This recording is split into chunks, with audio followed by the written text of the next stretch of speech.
इस कार्यक्रम के प्रायोजक हैं श्रीमान महेंद्र कुमार जी गंगवाल, श्रीमती कुसुम जी गंगवाल, श्रीमान राहुल जी गंगवाल, श्रीमती सुनीता जी गंगवाल, श्रीमान विनीत जी गंगवाल, श्रीमती रीना जी गंगवाल, कुमारी गाथा धार्मिक, कुमारी नयांशी, कुमारी रिविधा, कुमारी आर्या, कुमारी ईशना एवं समस्त गंगवाल परिवार, श्यामनगर, जयपुर, राजस्थान।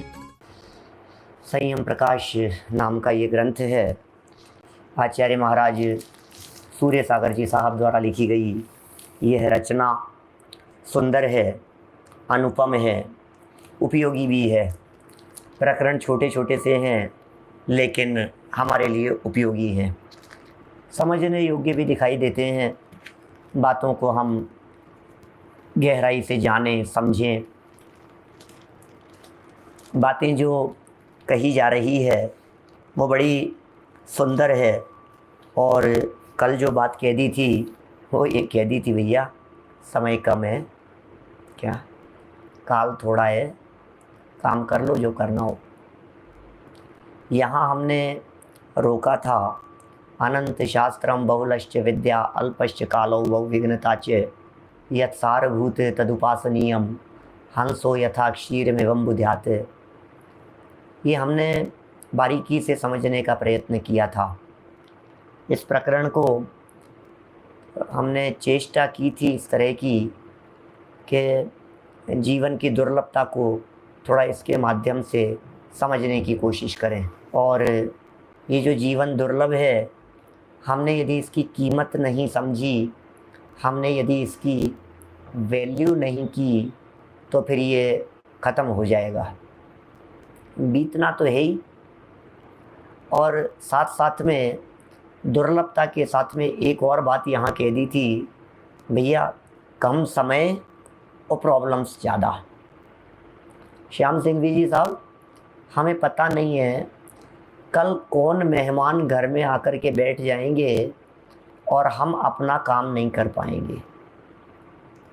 मैं कहता हूँ बच्चों को कभी कभी कि जब एग्ज़ाम्स टाइम होते हैं, पढ़ाई की बात होती है, मेहनत करने की बात होती है, लगन की बात कहते हैं, भैया खूब पढ़ो, खूब मेहनत करो। तो हम पता है क्या कहते हैं बच्चों को? बच्चे, अरे अभी तो 1 महीना है, अरे अभी तो 1 महीना है। अरे भाई तुम्हें पता भी नहीं लगेगा ये 1 महीना कब निकल जाएगा। अरे अभी एग्ज़ाम चल रहे हैं, अभी तो 4 दिन का गैप है। क्या 4 दिन का गैप है अभी तो, है ना? इसमें अच्छे से तैयारी कर लेंगे। तुम्हें पता नहीं है इन 4 दिनों में सर दर्द होगा, या 4 दिनों में कोई मेहमान घर में आ जाएंगे, या 4 दिनों में कोई और आफत आ जाएगी। दिन कैसे निकल जाता है ये सोचता है, शाम को 3 बजे मैं पढ़ने बैठूँगा, शाम को 3 बजे, कल 3 से 5 बजे तक मैं बिल्कुल फ्री हूँ, कल 3 से 5 बजे तक कोई काम नहीं है मेरे पास में, कल मैं शाम को 3 से 5 बजे तक स्वाध्याय करूँगा। अब इसने बिल्कुल ऐसा सोच लिया, सन्मति जी साहब 3 से 5 सोचा ना आपने। आपको पता नहीं है 3 बजे आप पढ़ने के लिए, स्वाध्याय करने के लिए बैठे तो फ़ोन आ गया किसी का फ़ोन आ गया। अब किसी ने कोई काम बतला दिया, अब उसको रिप्लाई करो, अब उसको जवाब दो। कहाँ समय घुस जाता है पता ही नहीं लगता है। इतने मैसेज मेरे पास में पेंडिंग पड़े रहते हैं, मैं क्या करूं, कहाँ से जवाब दूं? मैं उसी में लगा रहूं। रोज के 150 मैसेज तो ऐसे आते हैं जिनमें प्रश्नों के जवाब पूछते हैं। मैं क्या करूं? पढ़ना लिखना बंद कर दूं?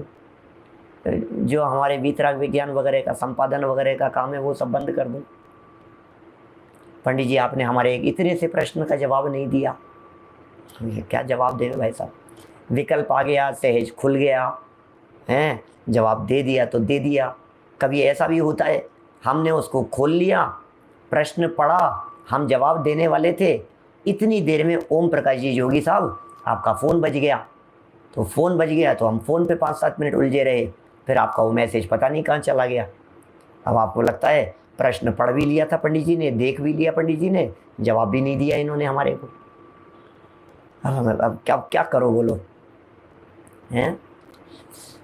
फालतू के मैसेज तो कभी नहीं आते हमारे पास में। गुड मॉर्निंग, गुड नाइट, ये तो बहुत वर्षों से बंद हो गए, ऐसे मैसेज तो कभी नहीं आते। जिज्ञासाओं, शंका समाधान और कुछ वो इधर उधर की बातों के समाधान। तो भाई साहब हम तो ये कहना चाह रहे हैं, मैं मेरी बात नहीं कह रहा, आप सबकी कह रहा हूँ, दिनेश सिंह जी साहब, मैं सबकी बात कह रहा हूँ। हम लोग सब लोग आराधक लोग हैं और हम सब के पास में समय सीमित है, और हमारा समय कब हमारे पुराने दोस्त का फ़ोन आ जाएगा, कब आपकी पुरानी सहेली का फ़ोन आ जाएगा आपके पास में, फीमेल्स की बात कर रहा हूँ, तो और आपको पता ही नहीं लगेगा। ओहो, बरसों बाद आज तो फ़ोन आया है और आधा पौन घंटा। कब तुम्हारे ससुर जी का फ़ोन आ जाएगा, कभी भाई का फ़ोन आ गया, कभी मामा जी का फ़ोन आ गया, कभी चर्चा करने के लिए आ गया। तो आप सोचिए ज़रा, माने हम तो सोच रहे हैं हमारे पास में 2 घंटे हैं, लेकिन उस 2 घंटे में आपको प्रैक्टिकली सोचो ज़रा, वो कब निकल जाता है। इसके लिए आचार्य देव ने यहाँ लिखा है कि भैया सुनो, आचार्य देव कह रहे हैं कि तुम्हारा जो समय है उसमें विघ्न बाधाएं बहुत है, बहुत विघ्न बाधाएं हैं। आप इन विघ्न बाधाओं को फील करने की चेष्टा कीजिए, इन बाधाओं को फील कीजिए, इन विघ्नों को देखिए, इन संकटों को देखिए।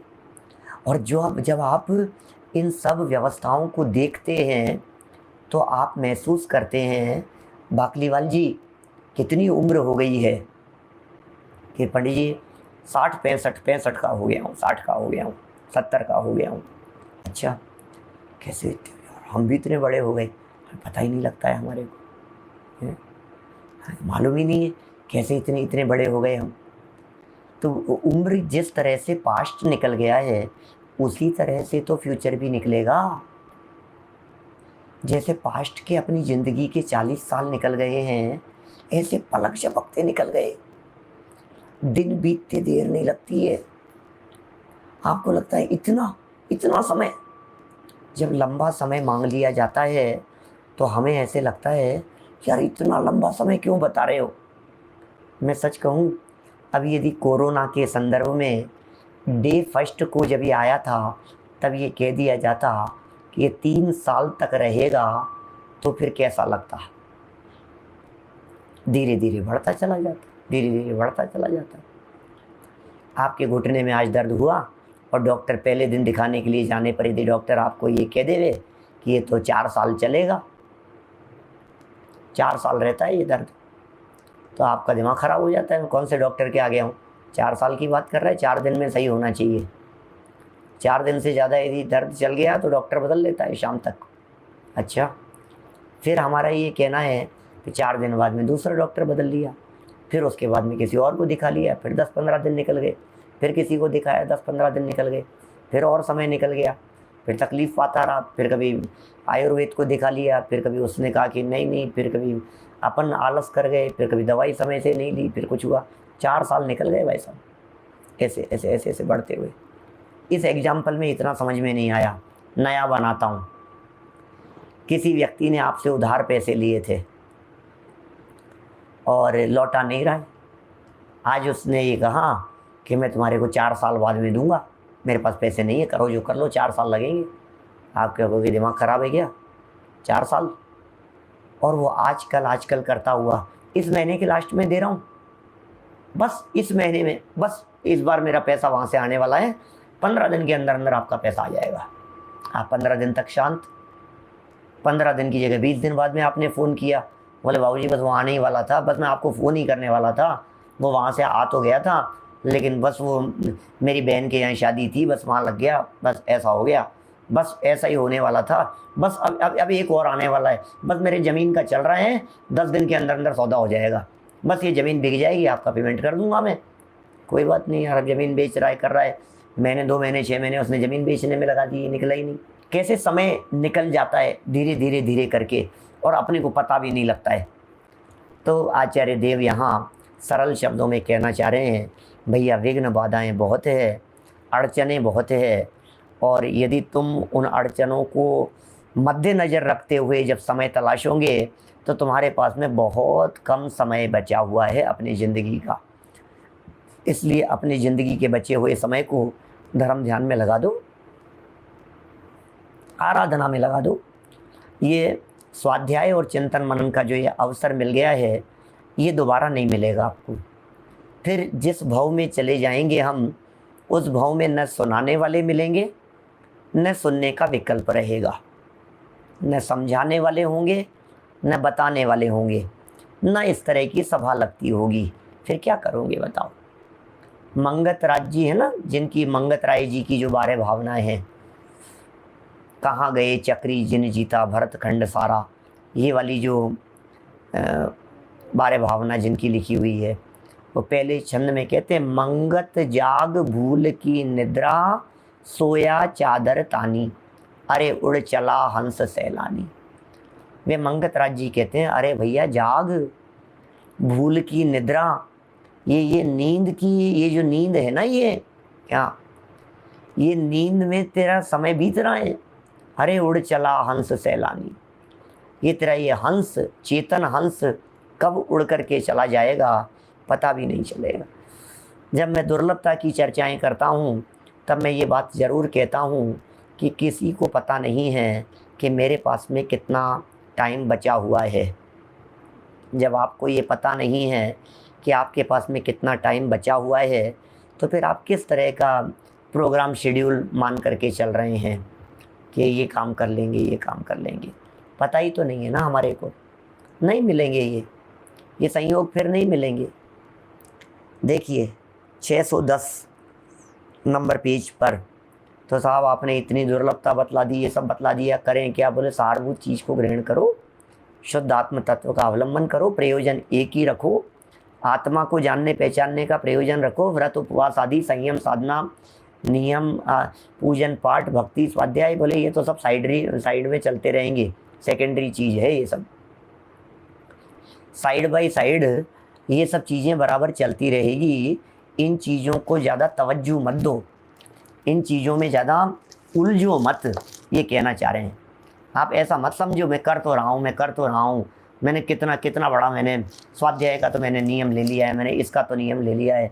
एक बार तो शिखर जी की यात्रा साल में करके ही आते हैं, एक बार ऐसा करते हैं, अष्टमी चतुर्दशी का ऐसा नियम ले लिया, ठीक है, अच्छी बात है, मैं निषेध नहीं करता किसी चीज़ का, लेकिन लक्ष्य ऊंचा बनाओ। ये सब चीज़ों में कुछ दम नहीं है, ये सब चीज़ें अनंत बार की है, अनंत बार इन सब चीज़ों का पालन किया है, अनंत बार पालन किया है, अनंत बार हमने इन सब चीज़ों का पालन किया है।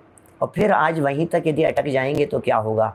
लक्ष्य तो ये हो, आत्मा को जाने बिना लूँगा नहीं दम, आगम ही आगम बढ़ाऊँगा कदम, सुख में दुख में दुख में सुख में एक राह पर चल, ज्ञाता दृष्टा राही हूँ, अतुल सुखों का ग्राही हूँ, बोलो मेरे संग आनंद घन आनंद घन आनंद घन। क्या? आत्मा को जाने बिना लूँगा नहीं दम, ये होनी चाहिए भावना। जो कुछ भी हो, इसके बिना दम नहीं लूँगा मैं। हमारे योगेश जी हैं एक आगरा में, कहते हैं पंडित जी जब मिलते हैं बोले एक लक्ष्य है, सुन भी रहे होंगे अभी, एक लक्ष्य है बस, आत्मा को जाने बिना रुकूंगा नहीं, ये समझ लेना, रुकने वाला नहीं हूँ मैं, कदम बढ़ते रहेंगे मेरे आगे, मैं कोई संतुष्ट होने वाला नहीं हूँ। किसी व्यक्ति से थोड़ी बहुत बात कर लो तो ऐसे संतुष्ट हो जाए, और क्या जान लोगे कि इतना तो करता हूँ। क्या क्या करते हो भैया? इतना करता हूँ, पूजन करता हूँ, प्रक्षाल करता हूँ, भक्ति करता हूँ, रोज़ ये करता हूँ, रोज़ इतने काम करता हूँ, रोज़ इतने काम करता हूँ, इतने ग्रंथ मैंने लिख दिए, इतने शास्त्र लिख रहा हूँ, इतना संपादन कर रहा हूँ, इतनी कविताएं लिख रहा हूँ, इतने प्रवचन करता हूँ, इतने प्रवचन सुनता हूँ, इतनी माला का जाप करता हूँ, इतने मंदिरों के दर्शन करके आता हूँ। हाँ, और बोले और क्या करूँगा इससे ज़्यादा? इससे ज़्यादा क्या करूँगा मैं? आत्मा को जाने बिना लूँगा नहीं दम, आगम ही आगम बढ़ाऊँगा कदम। बढ़ जाती है जी सूरत से, बोलो। ये पुरुषार्थ अंदर से उछलना चाहिए, अंदर से ऐसा तीव्र वेग आना चाहिए, उछाला आना चाहिए अंदर से, इसके बिना दम नहीं लूँगा मैं। चलो तो क्या करें? बोले मौन हो जाओ। क्यों? क्योंकि आपकी भाषा, आपकी वाणी संबंध जोड़ने का काम भी करती है और संबंध तोड़ने का काम भी करती है। शांत हो जाओ, शांत हो जाओ। शरीर से स्थिर हो, वचनों से मौन हो जाओ। जब आप बोल रहे होते हैं तब आप पर के साथ में संबंध जोड़ रहे होते हैं। क्या कह दिया मैंने? वाक्य ध्यान देना। जब आप बोल रहे होते हैं तब आप पर के साथ में संबंध जोड़ रहे होते हैं। जब आप पर के साथ में संबंध जोड़ रहे होते हैं तब अपने से नाता छोड़ रहे होते हैं। अपने से नाता छोड़ रहे होते हैं। जब आप पर के नज़दीक जाते हैं तब आप अपने स्वभाव से दूर चले जाते हैं। इसलिए बस मौन रहो, मौन रहो। मौन साधना बहुत बड़ी साधना है। मौन के लाभ बतलाने वाले हैं, मौन की चर्चा करने वाले हैं। अरे आत्म सन्मुख होने की दिशा में सबसे पहला कदम है मौन। मौन रहने से साधना होती है, मौन रह कर के साधना होती है। साधना के काल में मौन रहा जाता है, आराधना के काल में मौन रहा जाता है। जब मौन रहते हैं तो विकल्प चलेंगे, अब विकल्प चलेंगे। फिर विकल्प कैसे चलेंगे उसकी भी चर्चा करेंगे। 2-4 दिन में आपके बीच में क्या होना चाहिए, सामयिक के काल में क्या चलना चाहिए, उसकी भी चर्चा करेंगे। देखिए यहाँ व्रती को कब मौन रखना चाहिए। कुछ स्थान ऐसे कहें जिन स्थानों में अवश्य ही मौन धारण करना चाहिए। मौनम 610 नंबर पेज, अंतिम लाइनें हैं, नीतिकारों की लाइनें हैं। सुंदर है चर्चा। क्या देखो क्या कह रहे हैं? मौनम भोजन वेलायाम ज्ञानस्य विनयो भवेत् रक्षणं चाभिमानस्य सुदिशन्ति मुनीश्वरः। वाह, पीसी चावड़ा साहब क्या कह रहे हैं? मौनम भोजन वेलायाम ज्ञानस्य विनयो भवेत् रक्षणं चाभिमानस्य सुदिशन्ति मुनीश्वराः। वमनं मूत्रणं स्नानं पूजनं परमेष्ठिनां भोजनं सुरतं स्तोत्रं कुर्यान् मौन समायुतम। कितने स्थान के दिए मौन मौन मौन मौन। कितने स्थानों पर मौन रहना चाहिए, यत्नपूर्वक मौन रहना चाहिए। देखो भोजन करते समय मौन रखने से ज्ञान का विनय होता है। ओहो, भोजन करते समय किन की बात कर रहे हैं? व्रतियों की बात कर रहे हैं। ज्ञान का विनय होता है का मतलब, ज्ञान का विनय होता है का मतलब ज्ञान की विराधना नहीं होती। ज्ञान का विनय होता है का मतलब आप भोजन करते समय यदि तत्व चर्चा कर रहे हैं, आप यदि भोजन करते समय ज्ञान की बातें कर रहे हैं, जनवाणी की बातें कर रहे हैं, तो झूठे मुंह जनवाणी की चर्चाएं बोलने से होने वाला तीव्र पाप बंध आपको होगा। और यदि आप ऐसे समय में मौन रहते हैं तो अवश्य ही, चूँकि आपने ज्ञान की विनय की, ज्ञान के साधन की विनय की, तत्व चर्चा की विनय की, जनवाणी की विनय की, जनवाणी को झूठे मुंह नहीं बोला, उसका बहुमान किया, बोले विनय, विनय होती है, विनय होता है, ज्ञान का विनय होता है। कैसा मौन रहना, क्या बोलो क्या कह रहे हैं? सुनने का निषेध नहीं है, बोलने का निषेध है। सुनने का निषेध नहीं है, चिंतन करने का भी निषेध नहीं है, विचार का भी निषेध नहीं है, बोलने का निषेध है। मुंह झूठा है, क्या मुंह झूठा है, जबान झूठी है, लेकिन मन झूठा नहीं है, कान झूठे नहीं हैं। यहाँ प्रसंग व्रती का चल रहा है, लेकिन उसके बावजूद भी हम ये कहते हैं अविरतियों को भी अपनी शक्ति अनुसार, अपनी योग्यता अनुसार, अपनी सामर्थ्य अनुसार निराकुल रहते हुए मौन रहने का प्रयत्न करना चाहिए। हो जाइए मौन।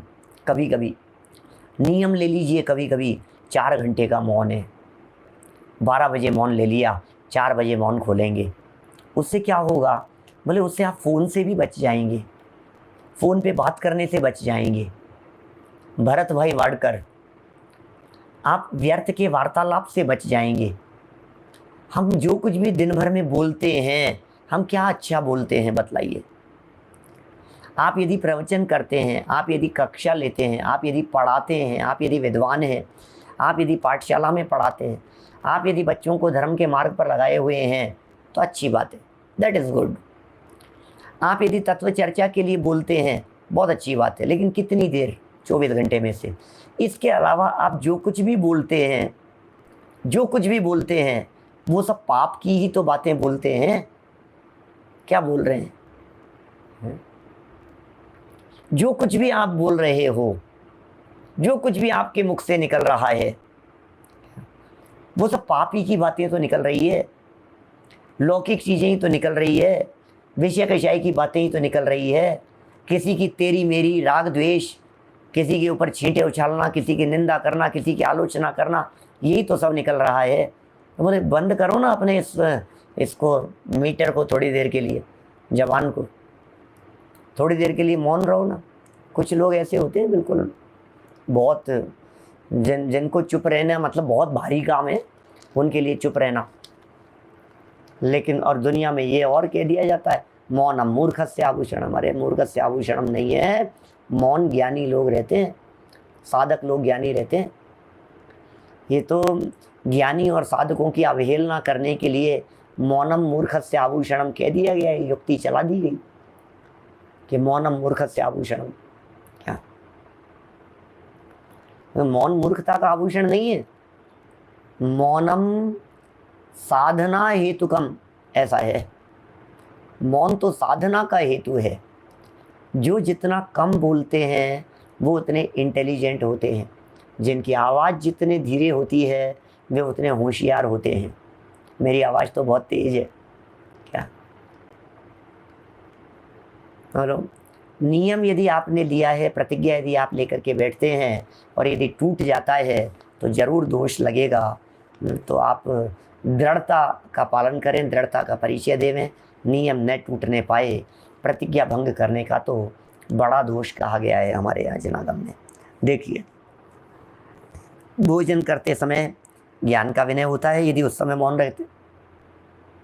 नंबर 2, भोजन की लंपटता रूप से अभिमान की रक्षा होती है। देखो, भोजन की लंपटता रूप से, माने लंपटता से भी आप बचते हैं तो अभिमान की रक्षा होती है, ऐसा मुनीश्वरों ने कहा है। इसलिए भोजन के समय लंपटता रूप जो था ना, अभिमान या लंपटता की जो आदत थी, और चाहिए और चाहिए, अब मौन हो गए, अब मांग तो सकते नहीं हो आप, तो उसकी रक्षा होती है, आप उससे बच जाते हैं, ऐसा मुनीश्वरों ने कहा है। वमन करते समय भी मौन रहना चाहिए, वोमिटिंग करते समय वमन। देखो, मलमूत्र के समय भी मौन रहना चाहिए, लघु शंका और दीर्घ शंका के समय भी मौन रहना चाहिए, ऐसा है। फिर कह रहे हैं आगे, स्नान के समय भी मौन रहना चाहिए। स्नान के समय भूलना नहीं चाहिए। नहाते नहाते लोग नहाते नहाते गाना गाते रहते हैं, मत बोलिए, आप मौन रहिए। स्नान करते समय मौन रहने की बात क्यों कर रहे हैं? बोले ये स्नान के समय भी मौन रहना चाहिए।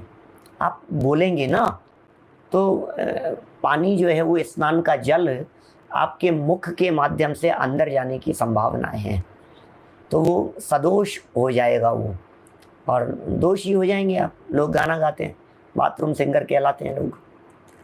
और पंच परमेष्ठियों की पूजन के समय भी मौन रहना चाहिए।